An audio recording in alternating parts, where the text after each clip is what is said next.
Olá, a paz de Jesus, que Deus te abençoe. Estamos iniciando, então, o nosso estudo da Constituição Dogmática Dei Verbum.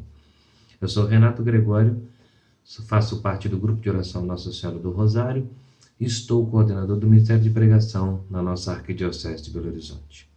Em nome do Pai, do Filho e do Espírito Santo. Amém.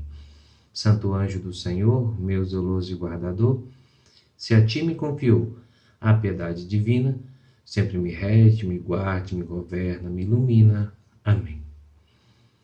Meu irmão, minha irmã, iniciamos então a Dei Verbum e já trazendo para você um pouco do que é a Dei Verbum. Ela apresenta como Deus se revela e como é que a revelação foi transmitida ao longo dos séculos da Igreja. Essa Constituição Dogmática demorou 4 anos para ser escrita no Concílio Vaticano II. Ela já foi apresentada mesmo antes do Concílio Vaticano II, foi apresentado uma base, no próprio concílio ela foi trabalhada, no próprio concílio ela foi estudada, no próprio concílio ela foi escrita e então, no final do concílio, apresentada como uma Constituição Dogmática. Importante que você saiba que ela foi quase que unânime aceita por todos os bispos conciliares. Apenas 6 dos que estavam lá votaram contra a aprovação dessa Constituição. E tendo um documento, então, de tamanha importância que apresenta toda a fé da Igreja nesses 2000 anos, preciso dizer para você que nós não conseguiremos esgotar tudo aquilo que é a Constituição Dogmática nos vídeos que nós faremos. Esses vídeos, então, eles tratam-se de direcionamentos para que possamos estudar, buscar, nos aprofundarmos naquilo que é a Palavra de Deus. Meu irmão, também quero apresentar para você a exortação apostólica pós-sinodal Verbum Domini, do Santo Padre Bento XVI, e onde ela vai falar da palavra de Deus na vida e na missão da igreja. Então, o que é importante? É importante você ter em mãos esses 2 documentos, além, logicamente, da palavra de Deus, para que possamos fazer esse estudo, para que possamos nos aprofundarmos um pouco mais na Dei Verbum e cada vez mais na oportunidade que você possa, como pregador, como estudioso, voltar, estudar, rezar e entender e buscar mais, porque, como eu disse a você, é um documento muito complexo, é um documento profundo, é um documento que trata de uma história toda da igreja, de 2000 anos de igreja, o que representa a fé nesses 2000 anos de igreja. Iniciamos então, meu irmão, minha irmã, pelo proêmio desta Constituição Dogmática.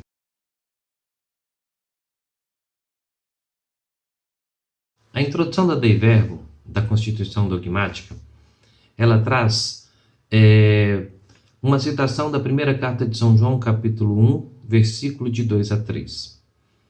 Anunciamos a vida eterna que estava junto do Pai e nos apareceu. Anunciamos-vos o que vimos e ouvimos para que também vós vivais em comunhão conosco. E a nossa comunhão seja com o Pai e com seu Filho, Jesus. Por isso, segundo os concílios Tridentino e Vaticano I, entende propor a genuína doutrina sobre a revelação divina e a sua transmissão, para que o mundo inteiro, ouvindo, acredite na mensagem da salvação, acreditando, espere e esperando, ame. A genuína revelação, doutrina sobre a revelação divina, para que o mundo inteiro, meu irmão, minha irmã, a partir desta revelação, ouça, acredite na mensagem da salvação, acreditando na mensagem, espere e esperando, ame. Entendo que este é o verdadeiro direcionamento para que possamos entender qual é, de fato, a importância da revelação divina. Por que Deus, então, ele se revela, ele quer se revelar?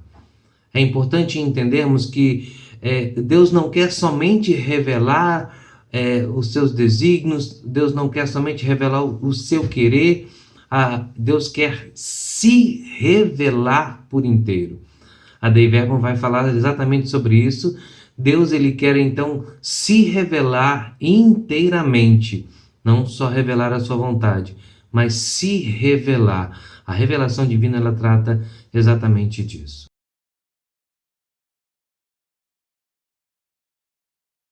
Meu irmão, passando para o segundo ponto, meu irmão, minha irmã, quero ler para você 2 pontos importantes e a partir daí fazermos uma pequena reflexão. Deste número 2. Aprove a Deus, na sua bondade e sabedoria, revelar-se a si mesmo e dar a conhecer o mistério da sua vontade. Ou seja, Deus quis se revelar. Deus quis se mostrar, Deus quis se mostrar ao homem, se revelar ao homem e mostrar a ele o mistério da sua vontade. Deus não quer só mostrar a sua vontade, mas Deus quer se revelar e mostrar o mistério da sua vontade. E no finalzinho do número 2 vai dizer assim: a verdade profunda, tanto a respeito de Deus, como a respeito da salvação dos homens, manifesta-nos por esta revelação em Cristo, que é simultaneamente mediador e a plenitude de toda a revelação. Olha que interessante. Cristo é o mediador da revelação divina, mas também, ao mesmo tempo, ele é a plenitude, ele é a revelação de tudo aquilo que é a vontade de Deus, é a revelação de Deus por completo. E o importante de pensarmos, de olharmos para esse ponto é o seguinte, meu irmão, minha irmã, que Deus, ele se revela em Jesus Cristo, que é a revelação completa, a revelação total, mas não só nas palavras que Cristo diz está a revelação, mas em toda a sua vida, no mistério, na forma com que viveu, na forma com que morreu, na sua ressurreição, em toda a história de vida de Cristo está a revelação divina.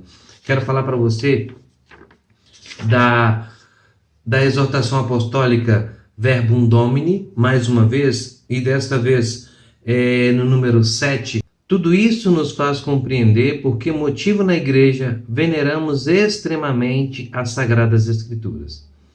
Apesar da fé cristã não ser uma religião do livro, o cristianismo é a religião da palavra de Deus, não de uma palavra escrita e muda, mas do Verbo encarnado e vivo. Ou seja, a palavra de Deus, ela não é uma palavra escrita e muda, mas ela é uma pessoa. E essa pessoa é Jesus Cristo. Ele que é o mediador da revelação divina e ele que é a plenitude de toda a revelação divina.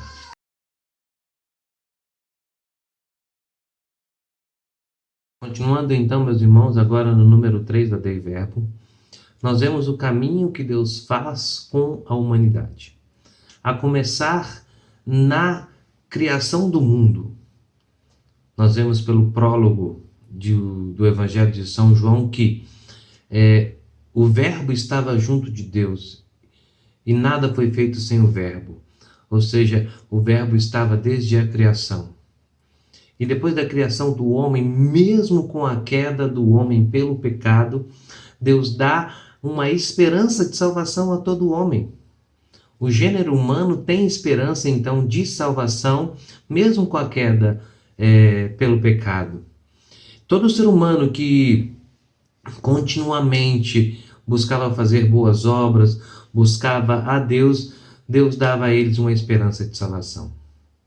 Deus se revela aos patriarcas, Deus então se revela a Abraão, e Deus vai se revelando aos profetas ao longo da história e preparando então assim um caminho ao longo dos tempos até chegar ao Evangelho.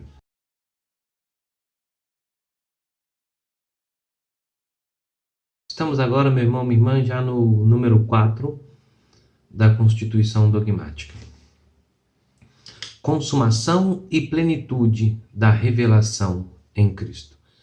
Depois de Deus ter falado a partir dos profetas, Deus agora fala a partir do seu Filho. Isso é uma citação de Hebreus capítulo 1, de versículos 1 a 2. O Verbo, então, ele ilumina todos os homens para habitar entre os homens e manifestar-lhes a vida íntima. O número 4 vai falar algo fantástico, que toda a presença de Jesus é a revelação de Deus.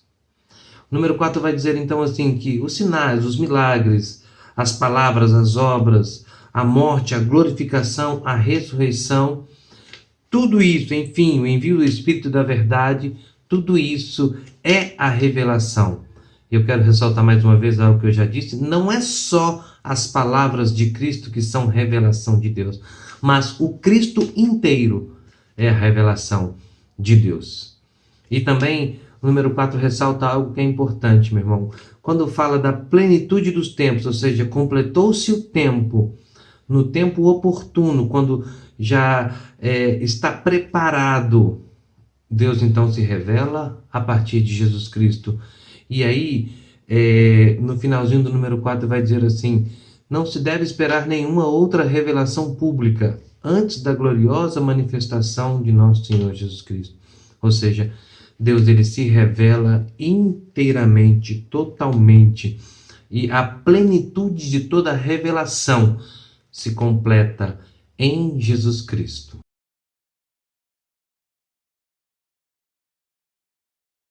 Você está vendo aí na tela agora uma citação da Verbum Domini no número 3, que completa também esse número 4 da Dei Verbo, em que se deve reconhecer Jesus Cristo como mediador e a plenitude de toda a revelação. A Igreja confessa incessantemente a cada geração que Ele, com toda a sua presença e manifestação da sua pessoa, com palavras, obras, sinais, milagres, e sobretudo com a sua morte e gloriosa ressurreição, e enfim, com o envio do Espírito da verdade, completa totalmente e confirma o testemunho divino, a revelação em Cristo. Toda a plenitude da revelação acontece.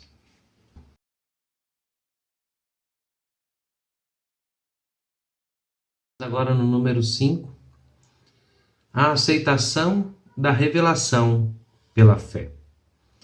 A Deus que se revela é devido então à fé, à obediência da fé. O homem então livremente entrega-se totalmente à fé em Deus.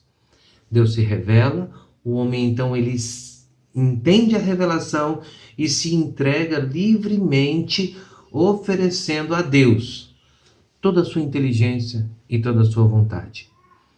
E quando o homem dá esse passo, esse desejo, essa busca pela fé, essa busca, a adesão à fé, Deus então derrama a graça divina no homem. É o que vai dizer o número 5. Deus derrama a graça divina no homem para que ele então, a partir desta graça, possa compreender com mais suavidade, aceitar a verdade e, aceitando a verdade, cada vez mais cresça na fé em Deus. Quando Deus derrama a graça divina no homem, a compreensão, a revelação se torna cada vez mais profunda, porque o próprio Espírito Santo aperfeiçoa constantemente, mediante os seus dons, a fé do homem. Então, cabe o homem aceitar, cabe o homem querer, buscar a obediência à fé em Deus. E quando o homem dá esse passo, Deus então, a partir da graça divina, aperfeiçoa, aprofunda ainda mais essa fé em nós.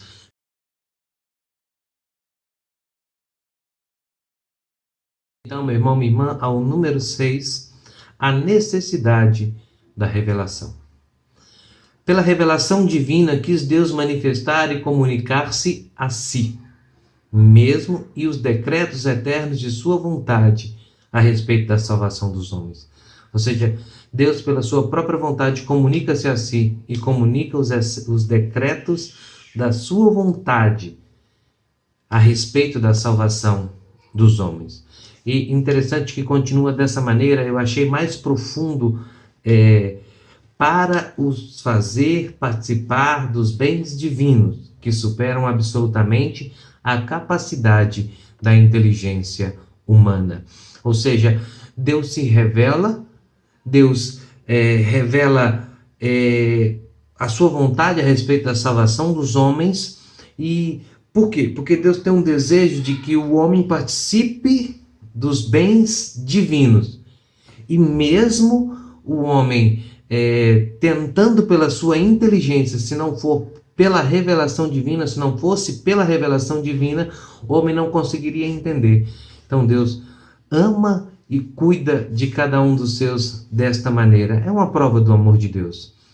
Continuamos então, meu irmão, minha irmã, no próximo vídeo, a respeito ainda da constituição dogmática. Nós vamos continuar esse estudo. Quero te convidar a rezar, a buscar, a estudar também a Verbum Domini, para que nós então possamos viver exatamente aquilo que nós falamos lá no início sobre a revelação divina, que ela seja transmitida para o mundo inteiro e que o mundo, ouvindo, acredite, e que, acreditando na mensagem da salvação, acreditando, espere, e esperando, ame a mensagem da salvação, a mensagem que Deus se revela. Que o mundo inteiro, então, a partir disso, possa amar, esperar, acreditar. Deus te abençoe e até a próxima.